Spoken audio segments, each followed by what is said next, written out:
Hi everyone, this is Ramesh.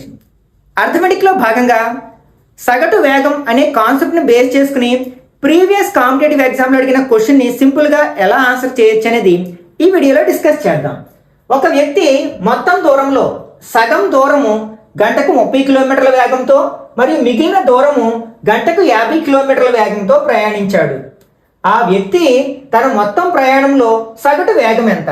ఇక్కడ సగటు వేగాన్ని ఫైండ్ అవుట్ చేయడానికి మనకి 2 డిఫరెంట్ ఫార్ములాస్ని అప్లై చేయాల్సి ఉంటుంది. మొదటిదేమో కాలాలు సమానమైనప్పుడు, రెండవదేమో దూరాలు సమానమైనప్పుడు.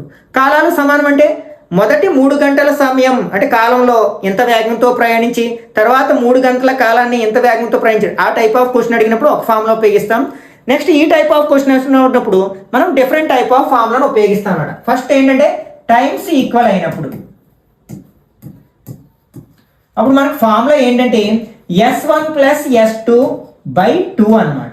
అలా కాకుండా డిస్టెన్స్ ఈక్వల్గా ఉన్నప్పుడు, ఇప్పుడు ఇచ్చింది మనకి డిస్టెన్స్ ఈక్వల్గా ఇచ్చాడు అనమాట. అప్పుడు ఏ ఫార్ములా ఉపయోగించాలంటే 2S1S2/S1 + S2 అనే ఫార్ములాని అప్లై చేయాలి అనమాట. ఇక్కడ మనకి మొదటి సగదూరము 30 కిలోమీటర్ల వేగంతో, మిగిలిన సగదూరము 50 కిలోమీటర్ల వేగంతో ప్రయాణించాడు. కాబట్టి ఈ ఫార్ములాలో మనం సబ్స్టిట్యూట్ చేసినట్లయితే 2 × 30 S1 30, అలాగే S2 ఎంత 50/S1 + S2 అంటే 30 + 50 ఎంత అవుతుంది 80 అవుతుంది అనమాట. 0 గెట్స్ క్యాన్సిల్. 2 టేబుల్ ఇందులో 4 టైమ్స్ కట్ అవుతుంది. అలాగే 2 టేబుల్ 2 టైమ్స్, అలాగే 15 టైమ్స్.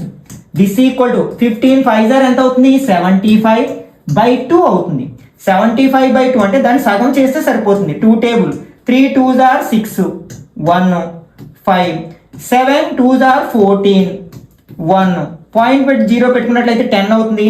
5 2s are 10 అంటే ఇక్కడ మనకి సగటు వేగం ఎంత అనమాట 37.5 km/గంట. అది ఎక్కడుంది మనకి సెకండ్ ఆప్షన్లో ఉంది కదా, కాబట్టి ఇది కరెక్ట్ ఆన్సర్ అవుతుంది అన్నమాట.